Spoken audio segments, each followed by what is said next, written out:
মন্ত্ৰী যোগেন মহনে মৰাণবাসীক দিলে দেৱালী উপহাৰ।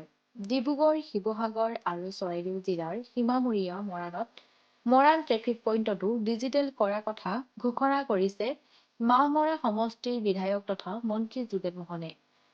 মন্ত্ৰীগৰাকীয়ে মৰাণ ট্ৰেফিক পইণ্টত যান-জঁটৰ সমস্যা নহয় তাৰ প্ৰতি লক্ষ্য ৰাখি মৰাণ আৰু মৰাণহাট আৰক্ষী থানাৰ ভাৰপ্ৰাপ্ত আৰক্ষী বিষয়াদ্বয়ৰ উপস্থিতিত এক পৰ্যালোচনা কৰি ইয়াৰ কাম শীঘ্ৰে আৰম্ভ কৰাৰ কথা ঘোষণা কৰে।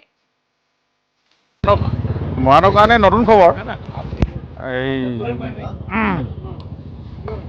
মৰাণত ট্ৰেফিকটো এইটো বহুত পুৰণা ট্ৰেফিক, এইটো নতুন কৰিম। আজি অলপ ডিজিটেলাইজ আমি আজি সিদ্ধান্ত লৈছোঁ।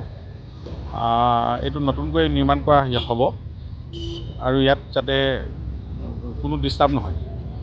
আমাৰ পুলিচ প্ৰশাসনে যাতে এইবিলাক নিয়ন্ত্ৰণ কৰোঁতে, ট্ৰেফিক নিয়ন্ত্ৰণ কৰোঁতে যাতে কোনো অসুবিধা নাপায় তাৰ কাৰণে এটা আমি মডাৰ্ণ যিটো টেকন'লজি আছে সেইটো ইয়াতে এডপ্ট কৰিম। আপুনি ডিব্ৰুগড়ৰ পৰা শিৱসাগৰৰ পৰা অহা ইফালে চৰাইদেউ, এইটো ডিব্ৰুগড় শিৱসাগৰ চৰাইদেউ এইটো পইণ্ট হয়।